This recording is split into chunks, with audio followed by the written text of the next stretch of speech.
para lang sa kaalaman ng ating mga taga-subaybay. Itong petition nyo for writ of habeas data, pinagbigyan po ng Muntinlupa Regional Trial Court. Paki-review lang sa ating taga-subaybay, ano ba itong writ of habeas data na ito? Opo, hiningi po namin sa hukuman na pigilan at tanggalin, no? Pigilan ng pagkalat at tanggalin sa postings sa internet ang anumang personal na information or sensitive personal information kaugnay ni Mr. Vic Sotto. Ibig sabihin, yung kanyang pangalan at yung iniuugnay siya sa umano ay kaso ng rape. Pinapatanggal namin ito dahil ito ay paglabag sa right to privacy ni Vic Sotto. At kinatigan tayo ng korte sa RTC ng Muntinlupa at inuutusan na po si Mr. Daryl Yap na tanggalin yung kanyang teaser video na naglalaman ng pangalan ni Mr. Vic Sotto at yung iniuugnay siya sa kasong rape. So ito po yung aming hiniling at pinagbigyan naman po ng korte. So attorney, just to clarify, no, correct me kung papanood ko at nabasa ko is tama. Yung grinant sa inyo ng korte, yung teaser lang po. Pero merong mga report na ilalabas na daw yung pelikula po sa February 5. Yung hinain ninyo para sa teaser lang, walang kinalaman sa pelikula, or ibang ano na naman yon, ibang sampa po ang inihain ninyo laban nyo po kay Daryl Yap? Kasi teaser lang, it's just ano lang di ba? Ano lang yan parang papang-engganyo. Pero pag ipalabas po yung pelikula, may kaibahan ba yan? Yan. Tama po. Yung i-final po namin petition for habeas data ay ang focus niya ay yung teaser video. Ang sinabi namin doon sa petition, kailangan tanggalin ito dahil naglalaman siya ng sensitive personal information, yung pangalan at yung iniuugnay siya sa rape. Hiniling din namin sa korte na kung yung pelikula ay maglalaman din ng parehong sensitive personal information, na ito ay isuppress o tanggalin. Kaya partial lamang yung pag-grant dahil ang pinagbigyan lang ng korte ay yung teaser video. Sabi ng korte, wala pa tayong, hindi pa naman nakikita kung ano yung pelikula. So wala pa tayong basihan para galawin ito, no? Dahil ito ay prior restraint parang sinesensor mo, hindi pa pinapalabas. So yun ang sinabi ng korte at meron daw ibang pamamaraan naman kung gusto namin itong i-address. At yun po ang susundin namin. No? In fact, meron kaming cyber libel case na pending pa at meron din kaming plano na magsampa ng kaukulang oposisyon o pagtutol sa MTRCB kapag ito ay isinumite na nila.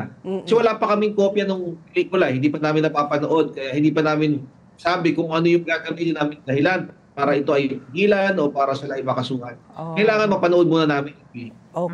Sige. At kapag ito ay pinalabas, itong pelikula ito, sa kabuuan na ito, particular itong eksena na ito, Gina Alahar and who is this actress who plays Pepsi? Red Bustamante ba? Red Bustamante. Makikita po nila that the scene was maliciously edited, no? Pag nakita mo yung yung dialogue na ni rape ka ba ni Vic Sotto, ganyan, di ba? Opo, when actually hindi yung kabuuan ng eksena, they will find out. So malalaman natin that the scene, itong eksena po kinuhanan, inedit po ito in such a way, pinutol-putol in such a way na pinalabas nila na umuo si Pepsi di umano na siya nga ay ginahasa ni Vic. So kapag ganito po ang makikita ninyo kapag pinalabas na yung pelikula, the very act of maliciously editing this scene na pag pinanood mo sa kabuuan, hindi naman yun no? So itong teaser lamang, will it suffice na yung teaser lamang ang pina-take down?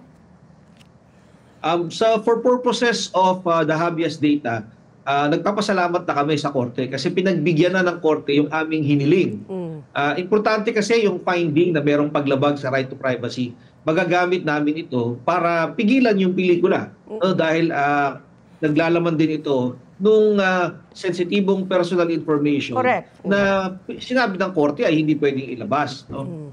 Kaya lang wala pa kaming basihan sa ngayon dahil hindi pa niya pinapalabas. Yung pelikula, hindi sa publiko, kung hindi sa MTRCB. Kasi required siyang mag-submit in advance nung kopya ng pelikula. Doon makikita natin. So, tama ko kayo, merong actual malice dahil po sinadya niyang putulin yung eksena na pinapalabas na parang totoo na ng rape nga yung aming kliyente. Pero alam naman niya na hindi ito totoo. At in fact, inamin niya yan sa korte, sinabi niya na hindi naman talaga totoo na ng rape. No?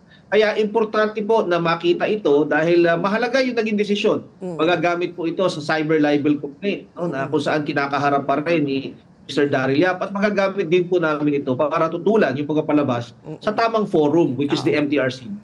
Attorney Buko, I'm curious, no? Hindi lumalabas kasi ang sinampan nyo ng kaso is Daryl Yap, who is the director.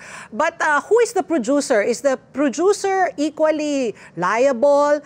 And what was the reason for, kasi itong kasong to, more than 20 plus years ago, ang dami nga namatay na po dito, patay na si Charito Solis, patay na si Pepsi Paloma, patay na si Richie the Horsey. So, parang na itong lumang kaso na hanggang ngayon nga, ngayon ay binalik. Ako, gusto ko lang malaman, sino ba talaga ang nasa likod po nitong pelikula? Kaninong pera yan? Kaninong pera yan? Sino tong binanggit itong, ano pangalan? Vin Sentiment. Sino yung mga nasa likod dito? Kung pareho yung ating mga kwento. Sige po, attorney. Yes po, tinanong po namin yan sa kanya sa korte at ang naging sagot niya ay siya. Siya ang producer at siya ang nag-direct at siya ang naglikha. No? Kasi tinanggihan daw po ni Mr. Vic Del Rosario na i-produce yung pelikula. Kaya siya na mismo ang naghanap ng sarili niyang funding. Sa mga submissions po sa pelikula, nung siya ay nagpapareserba sa mga sinihan, ay DY Productions, no? Meaning Daryl Yap. Siya pa rin, no? Siya pa rin yung nakalagay dun sa mga papel. Kaya ang naging desisyon ng aming kliyente, mag-focus na lamang dun sa mga verifiable na hawak naming dokumento kung saan siya talaga, siya yung lumalabas na producer at director, writer nitong pelikula. Kasi isusundatan ko lang, does he have a personal axe to grind against Vic Soto? Or do you think that this movie is politically motivated? Ayun na lang, i-rephrase ko yung aking question. Yun. Marami nang nag-suggest sa amin na merong mga politiko sa likod nito, no? Pero ang decision po ng aming client ay huwag itong patulan, no? Doon mag-focus kami sa kung ano yung verifiable na hawak naming facts. Kung saan si Mr. Daryl Yap po ang nasa likod ng pelikula. Kung meron mang lilitaw later on na siyang producer bukod kay Daryl Yap, tsaka na lang po siguro kami maghahain ng kaukulang reklamo. Pero sa ngayon po kasi ito lamang po yung facts na meron kami. Okay. Let's get together. Sunday 25. Sunday 25.